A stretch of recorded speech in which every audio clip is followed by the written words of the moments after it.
No president of the United States has ever done what he has done in a tiny little amount of time. About, what, 4 or 5 days? 4 days or so? Yeah. Now, of course, a lot of this negotiated in advance. Okay, I get it.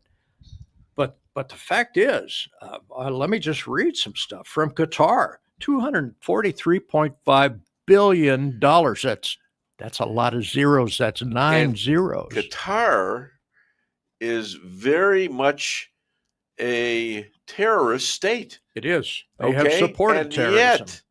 And yet, he's going to turn that around. You see, he's going to get these countries into the Abraham Accord, and they're going to actually be in there with Israel, and they're going to actually recognize Israel as legitimate. They're going to have diplomatic ties with Israel. Hello, this is bound to this happen. is why I say this is historical stuff going back almost to the beginning of time. Mm-hmm.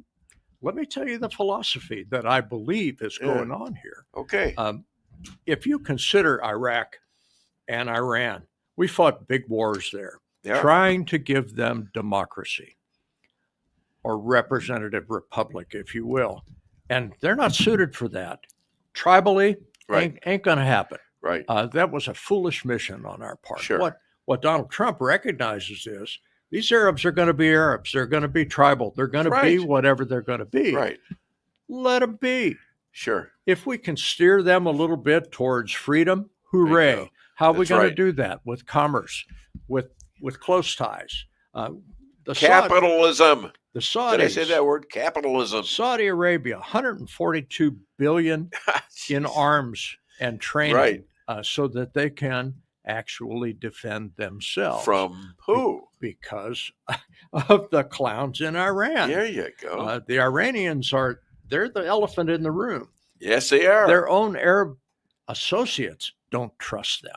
They've got lunacy running their country, a theocracy that is just out of control. And the people there hate them. That pretty much, yeah. They love Israel. The Persian people were so much better. Yes. Back when the Shah was the dictator there. Sure. And he would have been making a deal with the Shah as well if he was still here. If he was still around, sure. Yeah. One more thing, $96 billion from Boeing, 210 jets. Now, Boeing's got their own problems, okay? I have to make an announcement that I bought Boeing stock about a month and a half ago. Buy it while it's down. Hell yes. I did. It was down. I would too. If I was so inclined, I would.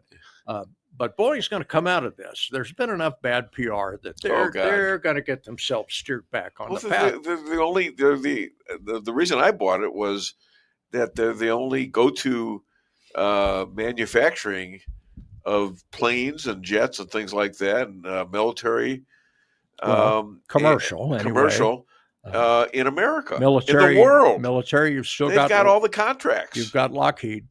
They're still out there. General Dynamics, or as we used to call Lockheed them, General is not the passenger. No, they're planes. military. They're all military, right? And Boeing is everything. Boeing's got all the rest. And and as badly as they were run, I believe they're turning it around. Hopefully, well, they have to. Yeah, the stockholders like you are going to demand that they be a profitable. I wrote them a letter. I says, if you don't demand, I now own this company, or at least a piece of it. Mm-hmm. And if you don't do this, I'm going to come kick you out, and I'm going to run Boeing the way it ought to be. There we go.